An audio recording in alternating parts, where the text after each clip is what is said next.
उत्तर दिशा के एक भूले हुए गांव रुद्रगढ़ में, जहां चिराग से अधिक छांव और तंत्र की खींच थी, वहां जन्मा था गोपाल, एक सीधा सादा बालक जो अपने माता पिता संग एक जर्जर कुटिया में रहता था। उसके पिता धर्मू दिन रात खेतों में हड्डी गलाते, पर वे खेत खुद श्रापित भूमि माने जाते थे। वहां कभी कोई उपज न हुई। गांव वाले कहते थे, वो खेत नहीं, पुराने शाप की कोख हैं। वहां जिन्न, चुड़ैल और रुद्र पिशाच वास करते हैं। पर धर्मू न माना। अचानक एक चीख और अगले दिन धर्मू का शव मिला। आंखें बाहर निकली हुई और चेहरा भय से जड़े का मावस की रात, जब आकाश में चंद्र का नामो निशान न था। धर्मू खेत में हल चला रहा था, तभी हवा जमी और वृक्ष थरथराने लगे। गांव वालों ने कहा, किसी ने उस पर कालनाग तंत्र चला दिया है, अब उसकी आत्मा मुक्त नहीं।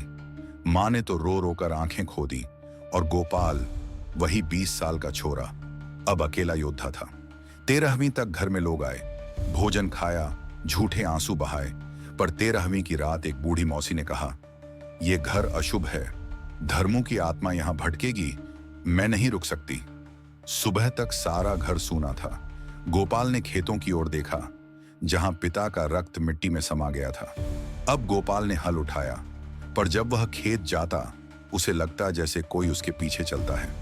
मिट्टी से कभी हंसी की आवाज तो कभी बिलखती नारी का स्वर आता। एक रात खेत में अचानक धरती फटी और उसमें से निकला एक हाथ, झुलसा हुआ, सड़ा हुआ, कांपता हुआ। गोपाल चीखा नहीं, बस बोला, तेरा भय मुझे नहीं रोक सकता। गर्मियों की एक दोपहरिया, हवा थमी हुई थी, सूरज झुलसा रहा था। तभी सामने खेत के कुएं से उठी काली धुआंधार, और उसमें से प्रकट हुई एक सुंदर झिंझादी, पर उसकी आंखें रक्त के समान लाल। उसने काले वस्त्र पहने थे, कानों में मृग की हड्डियों के झुमके, और उसके पांव जमीन को न छूते थे। वह बोली, तेरे भीतर आग है गोपाल, और इस आग को मैं हवा दूंगी। ले ये थैला, पर शर्त है, तू वापस नहीं मुड़ सकता। थैले में वही तांबे का सिक्का नहीं, अब एक सूखा दिल था, मानव हृदय जिसमें काले मंत्र खुदे थे। एक ग्रंथ, तामसी विद्या रहस्य, और एक मिट्टी जो जलाने पर काली लौ छोड़ती थी। उस रात गोपाल ने मंत्र पढ़ा, एयूएम कालियंत्राय नमः। उसकी देह कांपने लगी। सपनों में धर्मू की आत्मा तड़पती आई और बोली, मुझे मुक्त कर बेटा, वरना ये तामसी शक्ति तुझे निगल जाएगी। अब गोपाल हर रात श्मशान जाता, हड्डियों से माला बनाता। उसके पांव में बिच्छू के डंक की लकीरें बन गईं, और उसकी आंखें भय और घृणा में एक जैसी हो गईं। गांव डरने लगा। बच्चे कहते, रात को कोई हंसता है खेत में, और कोई जिन्न हवा में डोलता है। अब गांव में पशु मरने लगे, फिर बच्चे गायब होने लगे। गोपाल समझ गया, पिशाचों की टोली आई है। भैरवी रात्रि के लिए वह झिंझादी को पुकारता है। वह आती है, पर अब उसका स्वर यंत्रवत है। अब तुझे एक बलिदान देना होगा, मां या तू। गोपाल चुप रहा, फिर बोला, मुझे ले ले, मां को जीने दे।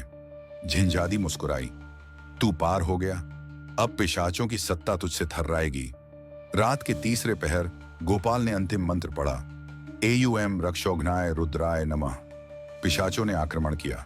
हवा में आग, मिट्टी में कांटे, और वृक्षों से लटकते शव। गोपाल ने काली मिट्टी फेंकी और झिंझादी की शक्ति को आत्मसात किया।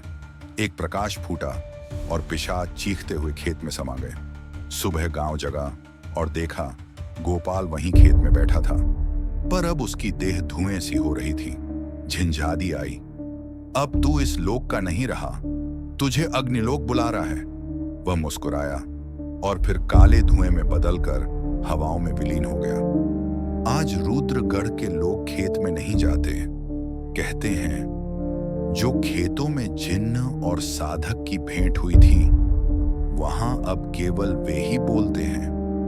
बरगद के नीचे एक ग्रंथ अब भी रखा है, पर जो उसे छूता है वो दोबारा दिखता नहीं।